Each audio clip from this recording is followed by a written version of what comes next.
about the chemicals that it takes for our food supply. We're talking about the technology in our seed supply. And U.S. companies, less than 10 years ago, were 80% of the global seed supply. And today, we're about 30% of the global seed supply. And so when you allow countries like China, through companies like Syngenta, to become one of the largest seed suppliers in the world and the largest chemical supplier in the world, I might add, then you are putting one of your basic daily needs at risk, which is your food supply.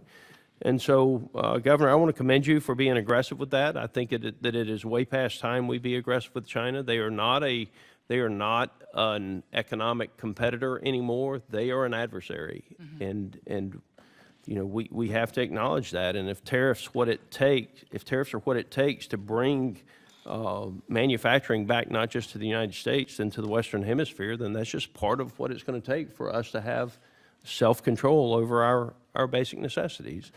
You were here during the last Farm Bill.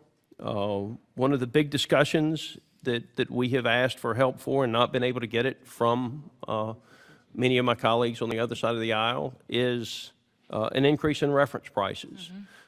As you've talked with your farmers and your producers out there, can you tell me what you're hearing from them about the increase in input cost and the need for an increase in reference prices so that they have a safety net as we push forward? If you don't address the increase in reference prices and don't bring them up to where they should be, there is no safety net. So just as far as doing these programs and making sure that you're making adjustments to all the programs and the components that are a part of a farm bill, that's one of the very most important things you can do to manage risk. And I want you to remember what farmers do every year. And for those of you that aren't farmers, they literally go to a bank and they borrow money to buy land. Then they borrow more money to go buy a tractor and a corn planter. And then they go back and they get an operating note so that they can buy their seed, their fertilizer, their chemical, and then they put it in the dirt. And they hope that maybe it'll rain and something will grow, and that months later they'll be able to go back and pick something up and harvest enough so that they can pay their bills. They're some of the biggest gamblers that I know in the world because they bury millions of dollars in the dirt, and they're taking a chance because they really truly do believe that producing food is a world need and it's a need that America needs to have. So at least give them a safety net, because it's not just the fact that they operate on faith and that they operate heavily leveraged. That's why they can have 1 year that's a drought and lose their entire operation, was because of the risk that they take.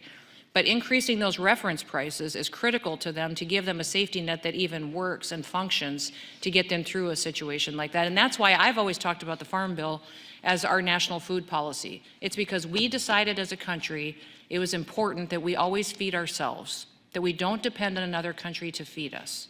And therefore, it does us good to have a much more competitive and affordable food supply if there's a lot of farmers out here, and that it's a safe and an affordable one because we have a farm bill and we have a safety net program to ensure that they stay on the land.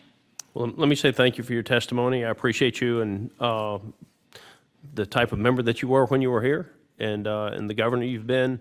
I would finish with this, Mr. Chairman. I think the last call I got was not actually from a farmer, it was from a banker. Yeah. And his response was, I don't think that there's a commodity that we grow in the state of Georgia where our farmers can make a profit this year at the current prices with the input costs where they are. So I'll yield back, and I appreciate you. Gentleman yields back. Now recognize Congresswoman Slotkin.